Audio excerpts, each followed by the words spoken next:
Hello mga ka-finance! Welcome back nga dito sa ating channel.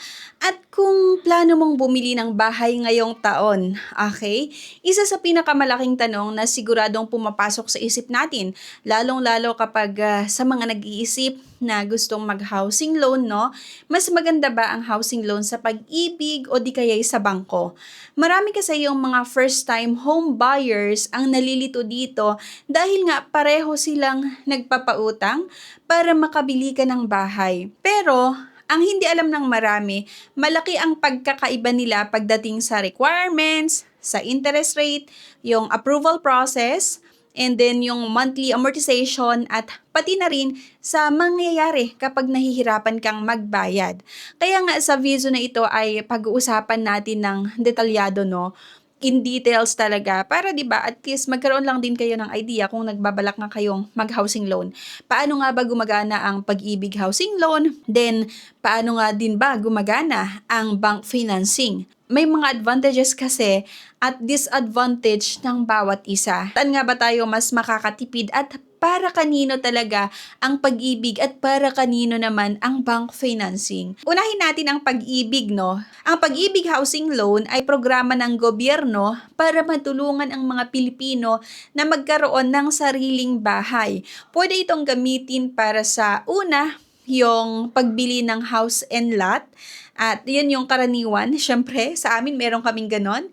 Then yung condominium, pwede rin sa townhouse, pagpapatayo ng bahay, home improvement, refinancing ng existing housing loan.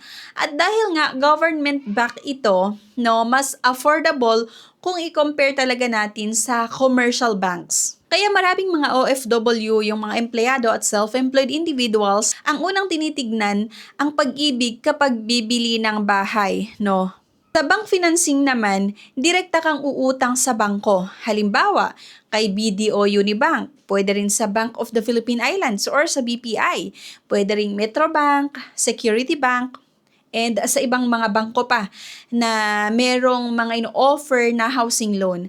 Ang bangko ang magpapautang sa'yo para mabili mo ang property. Kapag sa bangko tayo mag-housing loan, mas mabilis kadalasan ang process pero madalas, mas mahigpit sila sa credit evaluation at income requirements. So, unahin nga natin yung interest rate.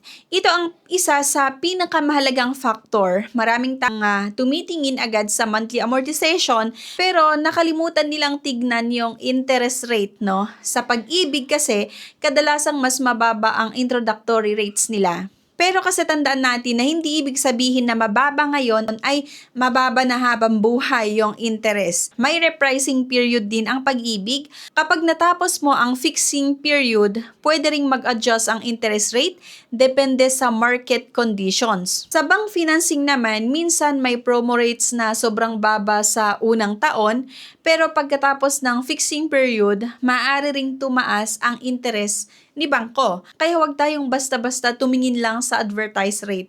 Lagi nating itanong kung kano yung magiging monthly amortization kapag nagkaroon ng repricing kasi nga napakahalaga nito. The next nga yung loan terms. Dito madalas lamang ang Pag-ibig. Ang Pag-ibig kasi ay maaaring umabot hanggang 30 years ang loan terms.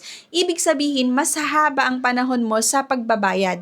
At dahil nga mas mahaba ang loan terms, mas mababa ang monthly amortization. Kung pareho kayong umutang ng 2 million pesos, yung isa ay 15 years, yung isa naman ay 30 years to pay. Mas mababa ang buwan ng bayad ng may 30 years term, pero tandaan natin na mas mahaba rin yung panahon ng pagbabayad ng interest. So, doon naman sa down payment, isa rin ito sa malaking consideration. Sa maraming bangko kasi or sa maraming bank financing programs, kadalasan kailangan ng mas malaking down payment. May mga property developers na humihingi ng 10%, 20% o di kaya mga 30% na down payment bago ma-approve ang financing. Pero sa Pag-ibig, may mga proyekto at yung mga housing programs na mas affordable naman para sa average Filipino workers. Kaya nga, kung limitado yung budget mo sa umpisa, mas madalas talaga na attractive yung Pag-ibig housing loan. Ang approval process naman, dito madalas may advantage ang bangko. Okay? Sa bank financing kasi, may mga pagkakataong mas mabilis ang processing.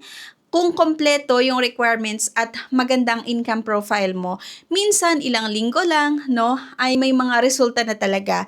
Pero sa pag-ibig, kadalasang mas matagal yung process nila kasi nga mas marami yung verification process. Pero syempre, depende pa rin ito sa branch, developer at completeness ng documents. Pero sa case namin or sa experience kasi namin, yung sa pag-ibig housing loan talagang medyo matagal. Hindi lang buwan yung aantayin, kundi taon talaga yung experience nga namin, taon yung inantay namin bago nagkaroon ng approval. Kaya nga, kung empleyado ka na may regular na income, parehong option ay possible, pero kung self-employed ka o may negosyo, minsan mas maraming documents ang hinihingi nga ni bangko. Kaya nga, kailangan mong patunayan ang una, yung business income, no? Yung financial statements, yung tax return, bank statement, at sa pag-ibig, maraming member ang nakakakuha ng housing loan basta maayos ang contribution history at sapat ang kakayahang magbayad. Next naman yung credit investigations. Dito nagiging mas mahigpit ang bangko. Karaniwan nilang chinecheck yung credit history nga ni borrower, kung meron ba itong existing loans, may mga credit cards ba, yung mga delayed payments at debt to income ratio. Kasi kung marami kang late payment sa nakaraan, maaring makakaapekto ito sa approval ng housing loan mo. Sa pag-ibig naman, may evaluation din pero maraming borrowers ang nakakakita ng mas flexible na assessment kumpara din talaga sa ibang banks. Kaya nga kapag nahihirapan kang magbayad, ito ang madalas na hindi na pag-uusapan. Lahat kasi tayo ay gusto nating makabayad on time. Pero paano kung biglang nawalan ng trabaho, biglang may emergency, then nakulangan tayo ng budget, hindi tayo makakapagbayad? Paano kung nagkasakit si borrower, no? Walang ibang magbabayad, no? Paano kung bumagsak ang negosyo? Sa pag-ibig kasi, may mga programs at mga options para sa restructuring depende sa sitwasyon ni borrower. Sa bangko naman, depende sa kanilang policies, no? Kapag matagal kang hindi nakabayad, maaring magkaroon ng penalties o di kaya collection efforts, yung demand letter at foreclosure process. Ganito rin sa pag-ibig kapag tuloy-tuloy ang non-payments. Kaya kahit alin sa dalawa ang piliin mo, mahalaga talaga na siguraduhin natin na kaya natin talaga na magbayad doon sa monthly obligations natin. Kaya ano nga ba talaga ang mas maganda? Ang sagot ko dyan, depende sa sitwasyon mo, no? Piliin ang pag-ibig kung first-time home buyer ka. Next, gusto mo ng mahabang payment terms. Pangatlo, gusto mo ng lower monthly amortization or mas mababang monthly amortization. Number 4, limited ang budget mo o di kaya OFW, regular employee ka na may pag-ibig contributions. Piliin mo naman ang bank financing kung una, kailangan mo ng mas mabilis na processing. Number 2, mataas at stable ang income mo. Number 3, maganda ang credit history mo. 4, gusto mo ng flexible na financing products. At number 5, yung maganda ang promo rates. Number 5, may magandang promo rates ang bangko. So, ayun nga mga ka-Insider Review, bago ka pumirma ng anumang housing loan, huwag agad tumingin sa monthly amortization lamang. Tignan mo rin yung interest rate, yung repricing period, at yung total loan cost. Siyempre, isama mo din yung insurance, yung mga miscellaneous fees, penalties, loan terms. Minsan, mas mababa ang monthly payment pero mas malaki naman ang total ng mababayaran mo sa loob ng 20 years hanggang 30 taon. Kaya nga, ang pinakamagandang housing loan ay hindi yung pinakamababang monthly amortization.